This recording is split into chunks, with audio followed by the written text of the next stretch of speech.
Hi everyone, my name is Dave, and welcome to Extra Credit, a video series where we take an unscripted look at topics related to local history and exploring that history.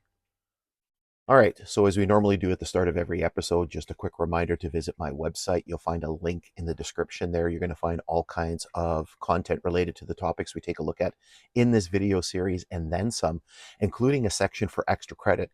So if you're new to the video series, you haven't seen anything that we've done in the past, you can go and take a look at all the topics that we've covered going back several years. If you've seen extra credit before, you may want to revisit a past episode, or maybe you missed something along the way. So there you're going to find all of those previous episodes, and you're also going to find a list of some upcoming topics as well, so that basically you can get a little bit of an insight into some of the topics that we're going to be covering in the near future. Additionally, you're going to find me on social media. So you're going to find me on Facebook and you're going to find me on Instagram. And last but not least, if you haven't already done so, please make sure you subscribe to the channel, turn on the notifications. There's a lot of content, particularly in the spring and the fall when we're out actively hiking, that drops regularly, and there's a lag. Sometimes a considerable lag from when it's posted on social media and then when it comes out, when it's posted on the YouTube channel and then when it comes out on social media. So by subscribing to the channel, turning on the notifications, you are going to get that content just as soon as it comes out. So, as you saw by the topic and the title of the video for today, what we're going to be doing is we're going to be talking a little bit about something I call historical hiking. Um, now, I I don't know if that's a real thing or just something that I've made up. But what I wanted to do is to talk to you a little bit about what it is that I do on this channel with the hikes, with this video series. The dog wants to play here. She keeps bringing me all her toys, and so she's excited to be out and about here. As I said, I don't know if this is a real term or if it's just something that's something that I made up. But in any case, we've kind of talked a little bit about what I do on this channel in the past, but certainly this is a more of a deep dive into exactly what goes on here on the channel. Go get it, Loon. Oop, that one may have gone in the lake.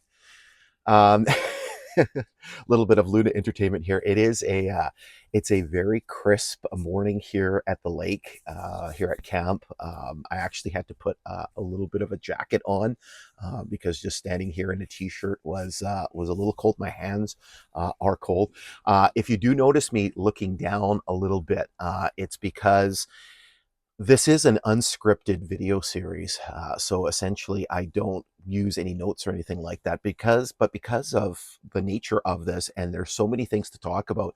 I do have a list right below the camera, so if you see me kind of looking down a little bit at times, it's because I'm just trying to check the bulleted list and making sure I cover everything that I need to cover with this.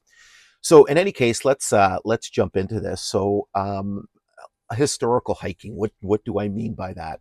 It essentially means that this channel, what I'm trying to do is not just about random things, right? It's not just covering me going out hiking and showing you some stuff. It's not about exploration and visiting some places that are kind of off the beaten path. To me, it's about telling a story.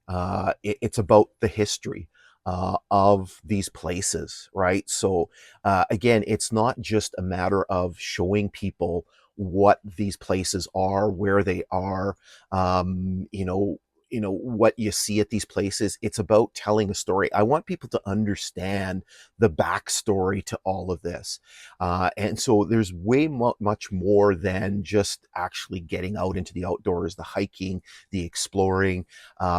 It's all about the history. Now, in case you're wondering, why do I do this? Like, what is the motivation behind it? It's actually a big part of who I am. So if you watch the video series regularly, you watch the exploration series, you will know that by trade, I'm not just a history guy. History is kind of a hobby that I do. I am kind of, I guess, technically you could say a historian because I do have a published work and I do have another one that's on the way, hopefully getting soon. I'm still waiting for some information to come in so I can finish this book that I've been working on for 11 years. But in any case, by trade, by training, I am a history teacher. A little bit of the history of this.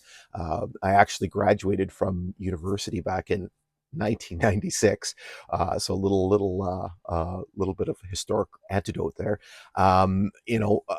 So it's been quite a while, and I've been teaching since 1997, and I've actually been teaching history because a lot of people who are teachers will sort of attest to this, that you don't always start off teaching exactly what you're sort of trained to teach.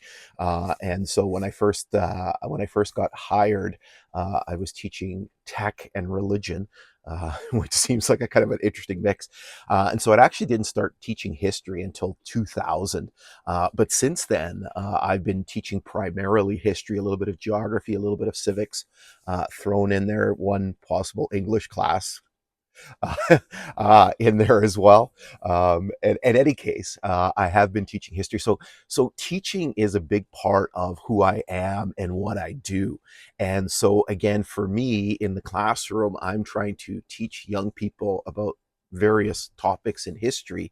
And so that extends to this video series where I'm basically trying to teach people, I'm trying to educate people about the history of these places. So again, it's not just a matter of going out to these places. It's a matter of trying to tell people what went on with the backstory. So what I want to do first of all is talk a little bit about some of the preparation that goes into these hikes. And so for the example, oh, she's lying down here now, so she's calmed down. I'm going to use the current project that I'm working on, which is the former Grand Trunk Pacific Lake Superior Division line, which eventually became the Canadian National Railway's Graham Subdivision, which ran from the then city of Fort William, which is now Thunder Bay, up to a place called Sioux Lookout, which originally was called Graham. And that line was was constructed between 1905 and 1908, and opened in late 1908 and was abandoned by CN in 1994. So let's talk a little bit about the preparation that goes into this. So the first thing that has to happen is basically I needed to educate myself about sort of the backstory of the company that built this, and then the line that they built, right? So I had to learn about the Grand Trunk Railway, which, if you watch the exploration series, you'll hear me mention that was one of the oldest railway companies in Canada. So the Grand Trunk Company dates back to the 1850s, and again was one of the first companies that built trackage here in Canada. So you had to learn a little bit about the sort of the history of the railway company itself, and then you had to learn about the line, why the line was built, and then the construction of the line. Then you had to go through, and one of the colorful things about the Lake Superior division, the Graham subdivision, is the name changes that it went through, right? So initially it was part of the Grand Trunk Railway, and then what ended up happening was, because the whole premise of Grand Trunk building a second transcontinental railway across Canada was actually part of a partnership between Grand Trunk. The dog's moving around here and it's shaking the camera. It was part of a partnership between Grand Trunk and the Canadian government. So the Grand Trunk was going to build the western portion of the line, everything from Winnipeg to the west coast of Prince Rupert, under the name Grand Trunk Pacific, and the Canadian government was going to build the eastern portion from Winnipeg to New Brunswick under the name National Transcontinental, and then Grand Trunk was going to operate the NTR. Well, that kind of fell through, and that never happened. So what occurred was the Canadian government created their own company to run the NTR that became known as Canadian Government Railways, and so because the Lake Superior Division was basically attached to or linked into the NTR, they leased that line, and so it became part of the Canadian Government Railways network. So the name changed again, And then in late 1918, when Canadian National Railways was created and came into effect in 1919, there was a whole host of name changes, right? The line became the Fort William and Race subdivisions, and then it became the Lake Superior subdivision, then it became the Graham subdivision, then it became the Crest and the Graham subdivision, and then it became the Crest, the Wraith, and the Corn subdivisions, and then it went back to being the Graham subdivision, right? So you have to know all of these name changes that are associated with the rail line to understand the history and be able to tell people the story of this. And then once you do that, you have to basically start delving into the line itself, basically looking at all of the stations. So a lot of geography comes involved. And you know that, as I mentioned earlier, I do teach geography. To be a high school teacher, I don't know about other jurisdictions, but here in Ontario, to be a teacher, a high school teacher, you have to have two teachables. So my primary teachable is history, and my second teachable is geography. So I do have a bit of a geographical education behind me. And so geography plays a big role in this because, again, you have to learn the location of all of these stations. You have to basically understand, the geography of behind where they were set up, the fact that Grand Trunk Pacific used an alphabetical naming pattern for the most part, when they named their stations.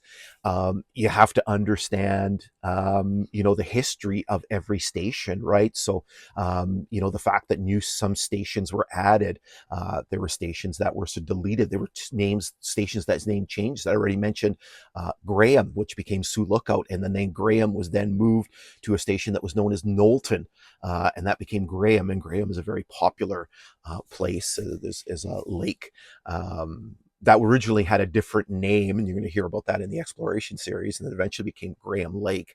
And then I'm guessing that kind of came along with a name change of the station.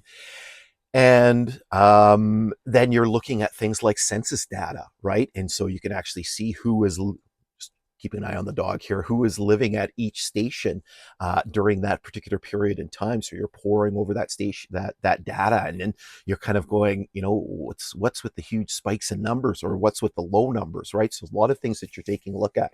Now, where is all this information coming from? Well, it's coming from sources like the internet, right? You're poring through stuff that you can find, modern stuff that you can find. There's historical stuff that you can find, right? So there's all kinds of documents that have been digitized by, things like Google and stuff like that make their way on the internet. There's been money that's been spent, right? So this is not a particularly cheap hobby or a cheap undertaking, right? So there's things that I've acquired copies of from Library and Archives Canada, right? So they do have information about the line, historical documents. The frustrating part is that you will find, for example, the stations, you will find historical information about some of the stations, but not all of the stations, right? And so that can be very, very frustrating. And then there's all kinds of time that is spent, again, that little bit of that geography background coming in, hours and hours and hours spent looking at maps, satellite photos, LiDAR imagery. So if you're not familiar with LiDAR, it stands for light detection and ranging, which is a fairly newer technology where basically they take a laser image of the ground, and what it does is it penetrates the vegetation and it shows you what the land looks like underneath all of that cover. And so it's great for revealing all kinds of particularly man-made features that are not visible with the satellite photos. And so, for example, archaeologists have used this in, the jungles of Central America, and they found structures and temples and things like that have been hidden in the jungle. And so it's great for this because, again, you can see things that we may not have information for, or we may have a vague idea of where they're located. So I spend tons of time looking at imagery from the LiDAR, looking at Google Earth imagery, comparing the two, finding spots, putting that, finding stuff on the LiDAR, putting that onto, Google Earth so I can get more precise coordinates, and then transferring that to my GPS. I was actually just doing that the other day because I noticed towards the western part of the line, I won't get to that this year, but probably next year in 2026, there's a section where it looks like part of the line was kind of rerouted. And so there's a ton of time that's spent on that. There's a ton of time, and I'll show you some things here. I forgot to mention as I'm talking here, so you don't just see me all the time. I'm going to flash some things up, and you'll be able to see that. And so there was a ton of time spent sort of compiling information about all of the secondary locations, right? So things like bridges and spurs. So I have like a spreadsheet of information with all of the spurs. So going through all of the employee timetables, and there's another thing, trying to get all of those employee timetables, and it's frustrating because I have a lot of them, but there's some gaps, there's some things missing, right? So I have 1908, I have 1915, then I have 1918, and then I have everything from 1918 onwards, right? And so there's some gaps in there. So I have a spreadsheet, right? And you'll see that on the screen, what basically every secondary location, right? So all of the spurs and what years they were in operation, and who they were associated with, where they were located, right? So that I have that data at hand when I'm doing the explorations. And again, it takes time to compile all of that information, right? Again, getting the information and then putting it all into a format where I can access it. And then it actually comes time to prepare for the actual. My hands are cold. That's how cold it is. It's like 10 degrees this morning. My hands are like cold. They're like frozen here. Formulating a plan of how I wanted to attack this line and how I wanted to document it. And again, I do have some experience because I just spent the last bunch of years exploring and hiking on the former Kinghorn line, and that was the line that ran from Long Lac here to Thunder Bay. And so that gave me a lot of insight and a lot of education in terms of how I want to tackle this. Now the Kinghorn was a lot easier because most of the sections are very close to the highway and they're a lot easier to get to.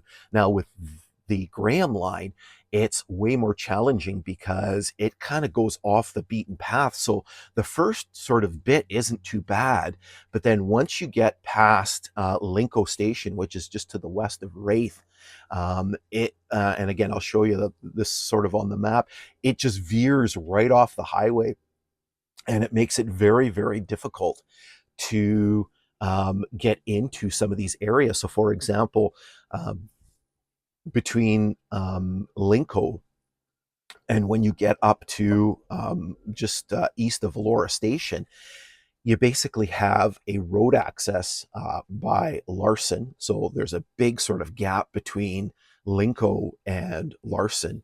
And then between Larson and Graham, there's a gap. And then there's a big gap between Graham. So basically you can get into Graham from Graham Road. And there's some logging roads and things in there. But, for the most part, there's a big washout north of Corn. And sorry, being Italian here, using my hands. And so then the grade is washed out there, right? So basically you can get to that section, and then there's the section between the washout and the highway 599. And how do you get into that section? And then some of the other subsequent sections where there's roads access, but some of those areas there's been some washouts and things like that. And so how do you deal with that? So there's a lot of time spent sort of dissecting and figuring things out and trying to formulate a plan of attack to do all of that, right? And then there's tweaking that goes on to that, right? And so I've done a lot of that along the way. And then I'm actually thinking about doing an episode about this.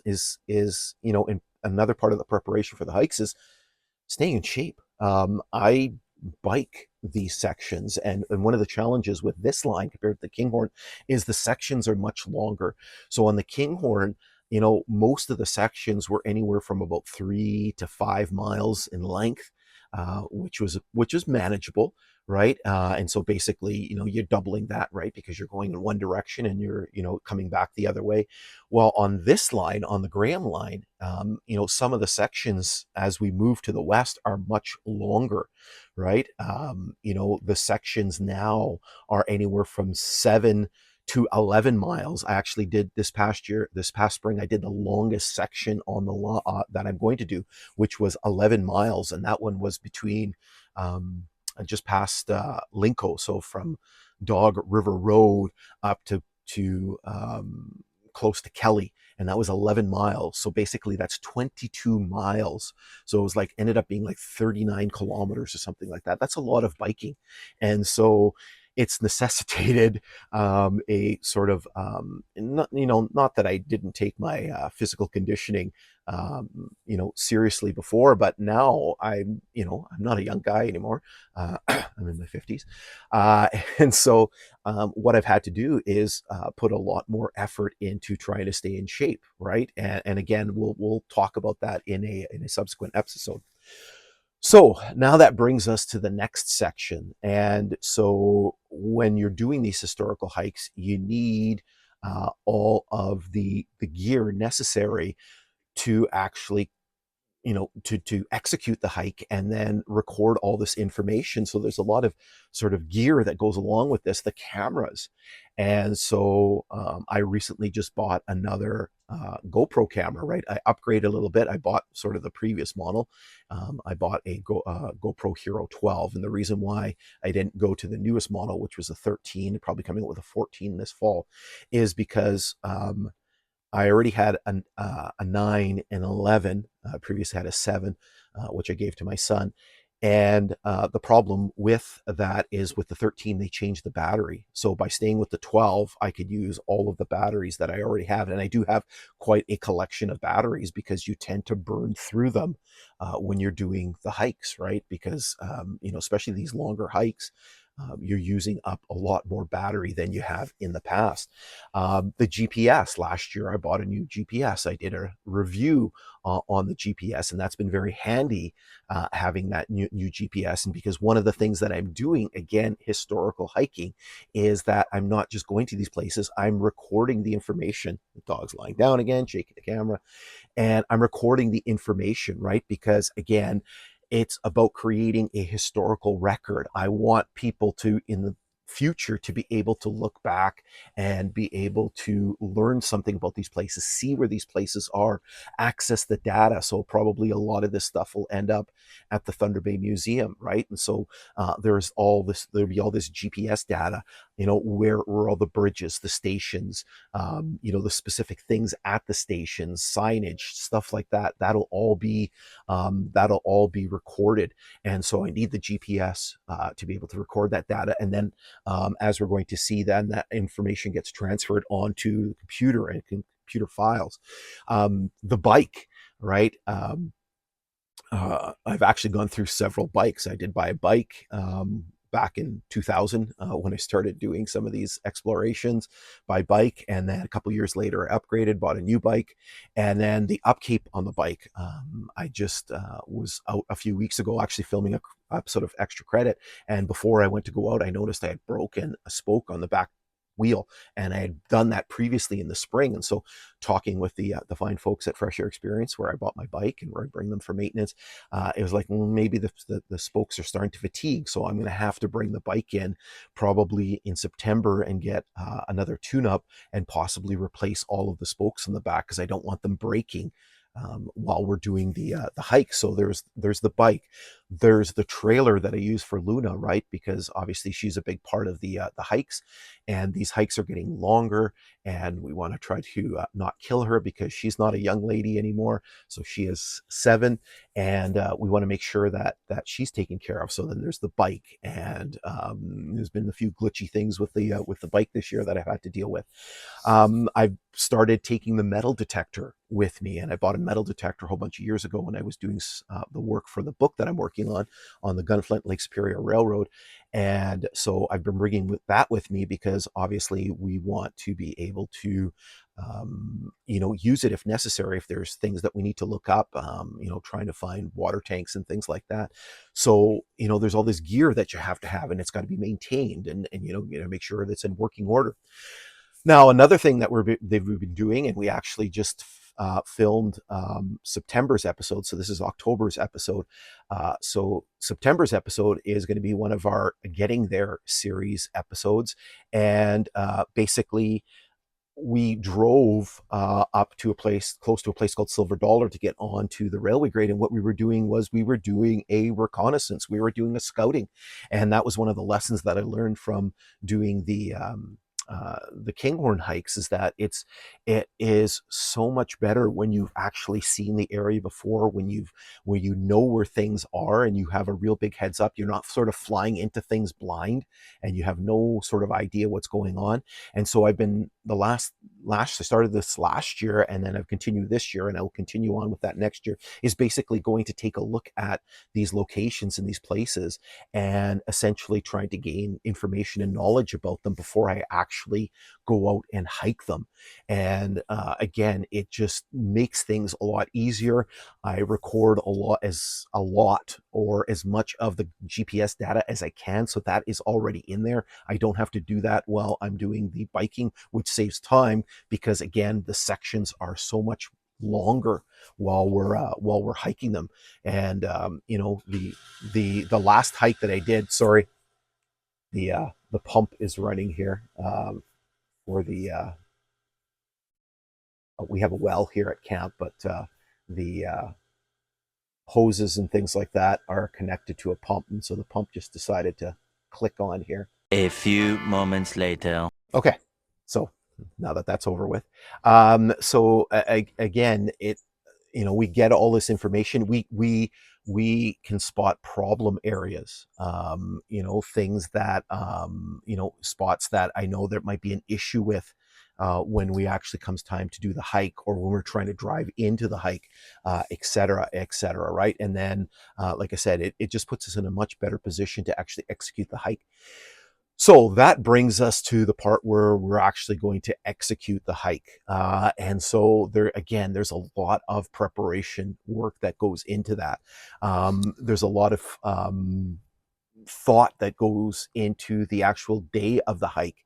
And it's very tricky, and it can be very stressful. Again, this is supposed to be like a hobby. This is supposed to be something that is supposed to, help me unwind and help me relax and do things. It actually can be quite stressful, right? Because if you watch the exploration series, we have to make sure the weather's okay. We just had a day back in the springtime where we had a hike that was ruined because it was supposed to be cloudy, and it ended up being misty and cold, and it just completely wrecked the video. Like there was rain that popped up that was not in the forecast.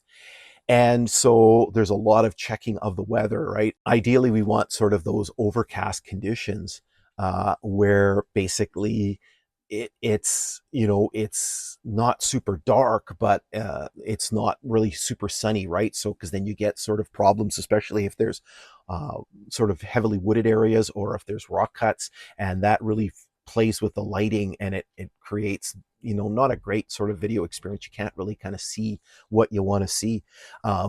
There's a lot of prep work, making sure that I have all the gear, everything is packed up, everything's ready to go. It creates a lot of very, very early mornings, especially as you start heading further and further out.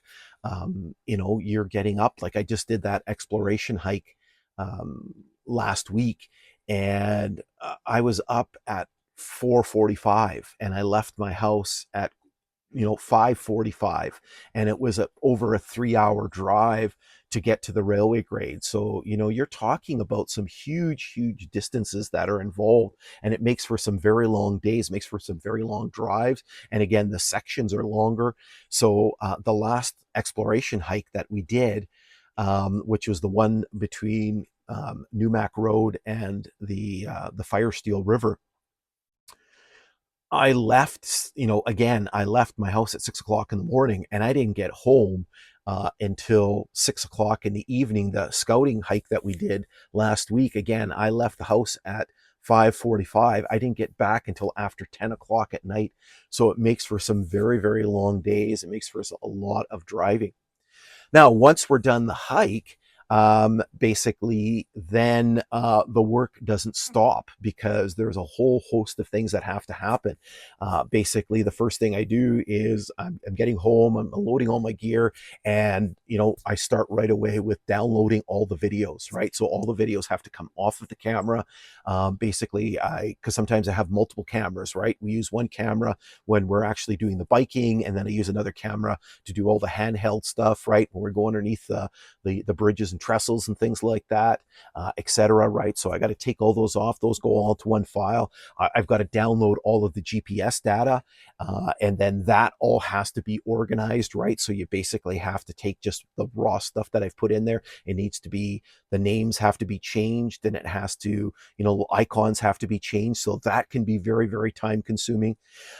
Then I have to start getting into making the videos, and making the videos is a huge, long process. Probably takes more time than the actual hike took to do, right? Because if you've ever done any video editing and things like that, it takes a long time to basically go through all of those clips, basically get them organized, figure out, because you want to try to keep the videos within a certain sort of time frame. Usually I like to keep them 12, 13 minutes, something like that. Sometimes they're a little bit less.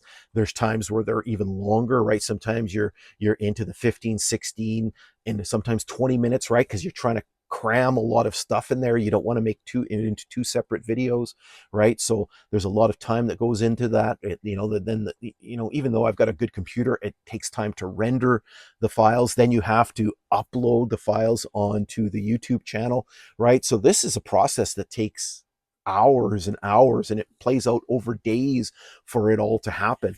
I'm taking pictures with that, so then the pictures basically need to be eventually put into a folder, and they need to be organized, right? Because then those go onto a hard drive with the videos, and then the photos eventually make their way onto social media as well, right? So that's all going to be organized. Then information needs to be taken, photos need to be taken, and these need to end up on the website. So I have to update the website with any information that I've gleaned, and that's an ongoing process, right? Anytime I get new information, that ends up on the website, and then photos end up there as well. And then last but not least, and I have to thank No Stuck Mark for this.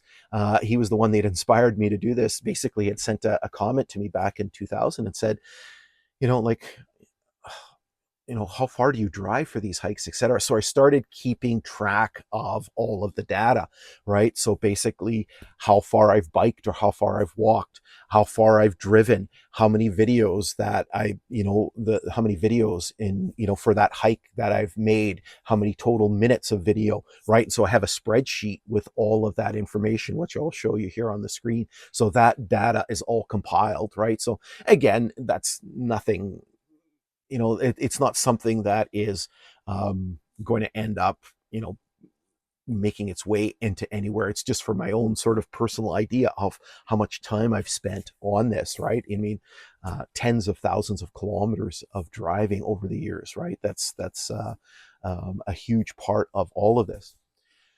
So, in any case, it's been a lot of talking in this particular episode. And again, hopefully it gives you an idea of all of the things that that goes on in putting together these hikes, and the whole sort of purpose of all of this, and how it's not just simply we're going to go out and explore something, or we're going to take a look at something, or we're just going to take a walk in the woods here. There's a lot of time and effort that goes into preparing for them, executing them, and then what happens when we come back from them. And so again, hopefully it will serve as an educational tool in the future, that people will be able to take a look at these things down the road when they're gone, because nothing is forever. That things will never stick around indefinitely. If you take a look at what we have in our world today, there's very, very few things that have existed from history or antiquity. Eventually, all things eventually will disappear, slowly but surely, right? And so, in any case, hopefully you've enjoyed the episode. Hopefully you enjoyed all the things that we've taken a look at here and given you a little bit of an insight into what goes on in these historical explorations. So we will be back next month with yet another episode. So make sure you stay tuned for that. And then obviously we will continue on with that throughout the winter. There's always a lot of stuff that we have on tap. If you have any ideas, again, of things that you'd like me to take a look at, please put them in the comments and I'll see what I can do. Again, we do have a list of things that we have planned coming up, but there's always an opportunity to add some new ideas and things in there. So in any case, we will see you next month. And in the meantime, take care and stay safe.